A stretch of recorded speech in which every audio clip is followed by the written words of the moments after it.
Hey there, Darren Garman here, and welcome to this episode of the Heartland Multifamily Show, the place for all things multifamily. And I am excited about this episode because it is the battle episode. That's right, the battle episode. What am I talking about, battle episode?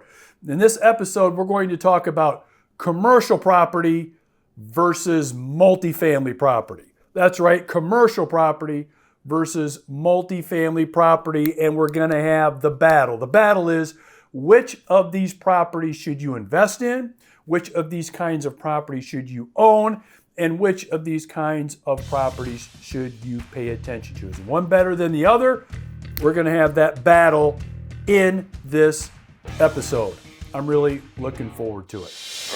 Welcome to the Heartland Multifamily Show, the shorter, more profitable path to multifamily ownership and investing.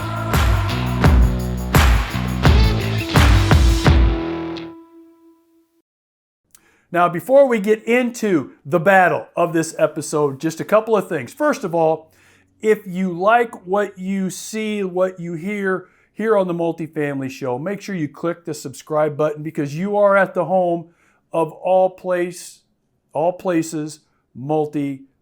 Okay, that's number one, all things multifamily. Now, number two is I would love to hear from you and would love to hear your comments. So if there's anything that you want to talk about, anything resonates with you on this episode, especially the battle episode, I'd love to hear from you and respond and reply to your comments. Make sure you do that below. Okay, let's go ahead and let's jump right into the battle. And we're going to talk about, first of all, the bad things, the negative things about commercial and multifamily property. We're going to talk about the bad things, and we're going to end with the good things to consider about each of these. Now, we could have a long list really of negative things about commercial property and negative things about multifamily. Same goes with real positive things about commercial and multifamily. We could do that. So what I've done here in this episode, the battle, is really 3 negative things you need to know and the 3 positive things you need to know about each of these properties, both commercial and both multifamily properties. And then at the end of this, you and I are going to decide who has won the battle, which of these properties have won the battle. So let's talk about commercial property first. And let's talk about the first negative thing about commercial properties. And it's really this. It's really about commercial properties lend themselves to long vacancies, large vacancies, and also specialized knowledge. Now, that's not really 3 things. That's really one thing, but it all goes together with commercial property. See, the problem with commercial property is once you have a vacancy, those vacancies tend to be for a long period of time. Months are not uncommon. And actually, in some commercial marketplaces, commercial real estate markets, years are not that uncommon. You can have a commercial property with vacancies for months and years. That's a long vacancy, my friend. And it really has nothing to do with how good of a marketer you are, how hard you're working at the property. It's due to really economic and market conditions, things that you can't control. And along with that is specialized knowledge. I mean, when you deal with commercial property, you need to know terms like per square foot rent, build out, common area maintenance fees, pass-throughs, net rent, gross rent, triple net rent, etc., etc. Do you know anything about what I've just said? Do you know the definition of any of those terms? Quite frankly, most people don't, and that's okay. But that just shows you need to not only have that specialized knowledge going into being an effective commercial real estate owner or investor. Man, you got to be ready for those long vacancies. I remember we used to have a warehouse property we owned that was over 60,000 square feet. How long do you think it takes to fill an empty 60,000 square foot property? Let me tell you, it's months and can even be years. So that's the negative part number 1 in this battle. When it comes to commercial property, the negative thing is long vacancies, months or even years, as well as having to have that specialized knowledge in that commercial real estate world to be effective. All right, so that's number one. So let's go over to multifamily. Negative thing about multifamily in this battle. Negative thing number one, and it has to do with, that's right, property management. Multifamily is heavy management, heavy on the task property management. Why? Because you're dealing with people. I mean, if you have multifamily communities and you have a few of them, you're dealing with hundreds or even in some cases thousands of people.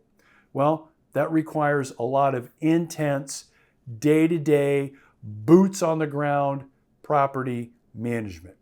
It's a people business. Okay, so that requires a lot of work, that requires a lot of staff, and that also requires a lot of knowledge, knowing what you're talking about when you're having those continual communications with other people. And not only that, think about repair, maintenance, work orders, etc., lawn care, snow removal, hallways clean, common areas looking good. You name it. How about Karen can't get along with her neighbor Sally and they're having a little tiff and a little fight, and guess who's dealing with that? That's right, the management. I could go on and on and on. Heavy duty, daily cares of life management is what multifamily requires. Okay, so that's negative aspect number one for commercial and multifamily in this battle. All right, so let's go on to negative aspect number two, but let's go back over to the commercial side of things. And it is this: tenant improvement costs. Tenant improvement costs. Okay, what a lot of people don't realize with commercial property is after you buy the property and you invest in it, and this is whether it's an office building, whether it's a retail property, whether it's maybe a warehouse property, you're not done investing. Even though you've invested money in that property to buy it, now you have to be thinking about and worrying about tenant improvement costs. What are tenant improvement costs? Tenant improvement costs are simply this. You have a vacant space, let's say in your retail strip center, and let's say it's 3,000 square feet. In walks a company like, let's just say Verizon Wireless, okay? And full disclosure, I have no relationship with Verizon Wireless. I'm just using them as an example. So Verizon Wireless comes in and they look at your space and they're like, yeah, we might like to lease this space. And you're thinking, man, Verizon Wireless, this is a Fortune 500 company. They might want to lease my space, and wow, this is exciting. Until Verizon Wireless says, well, yeah, can you go ahead and finish the space out to our specs, to our specifications? And by the way, we'd like to have these 3 stations over here. We like to have the HVAC work over here. We like to have this done, that done. We like to have this kind of flooring, this kind of carpeting, etc., etc., etc. Pretty soon you're like, oh my God, what's this going to cost? Oh, they hand you the bill. Oh, by the way, it's going to cost you $275,000 to finish the space out the way that they want it. You're blown away. Why? Because you weren't expecting tenant improvement costs. And here's the crazy thing. Let's say you agree to do that and you spend all that money. Verizon Wireless leases it from you for, let's say, a number of years. They move out. Someone else wants to move in. Guess what they're going to ask you again?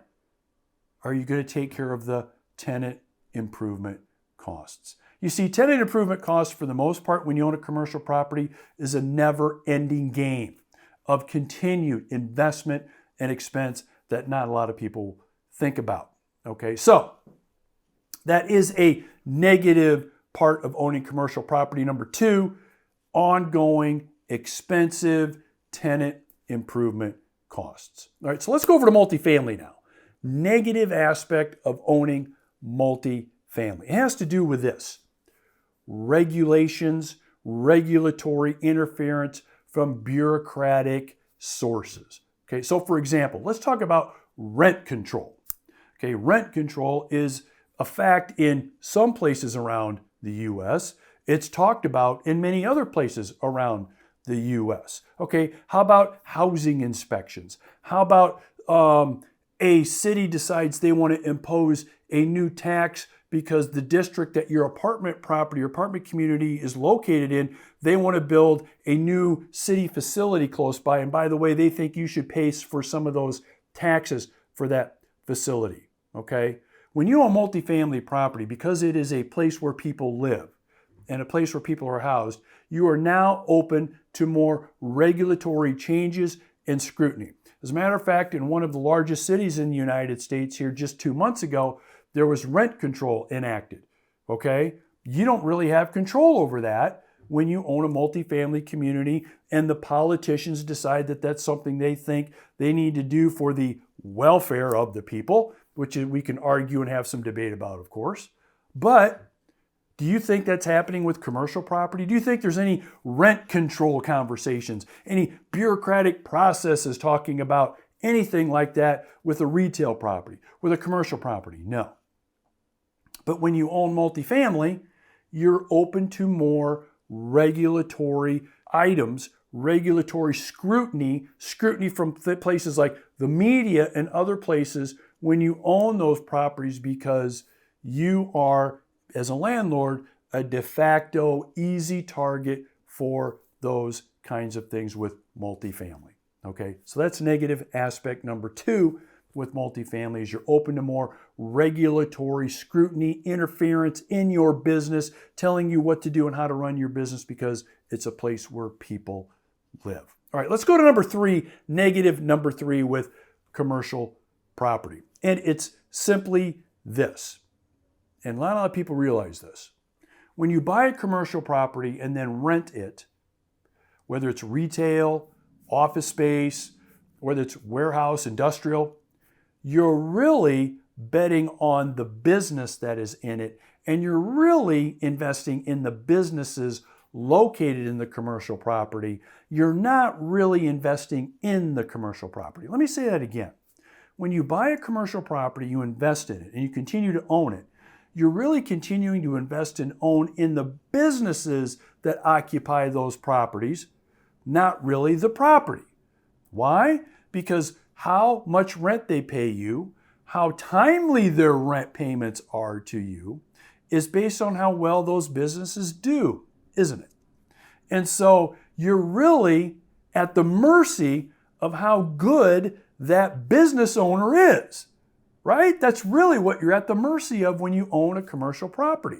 I could give you dozens and dozens of examples of commercial properties that we own now and that we have owned where we're pretty much at the mercy of how smart those decision makers are, how good they are at running their businesses as to whether or not they're going to not only pay their rent, but pay their rent on time, or whether I have to have conversations about maybe reducing the rent, increasing the rent. What are we going to do? Because has nothing to do with the property, nothing, but how functional or dysfunctional they are as business owners. And most investors don't understand that. I want to make sure you understand that's the case. So negative part number 3 about commercial property is simply this. You're really buying the skill level of the owner of that business that occupies that commercial property that you're going to lease to, that currently occupies it, that will someday occupy it, versus the actual property itself. Okay, all right, so let's hit negative part number 3 with multifamily property. This is fun. I mean, the battle is going on and I'm loving this battle. Negative part number 3 about multifamily property is simply this. You don't have control over the neighborhood that your multifamily property is located in.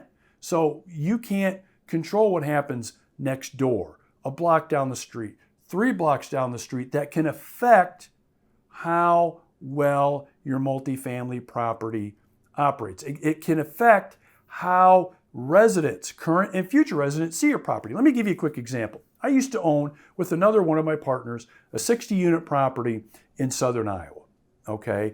And properties, we bought it, property's operating fine, except a couple of blocks away, there's a heavy police presence.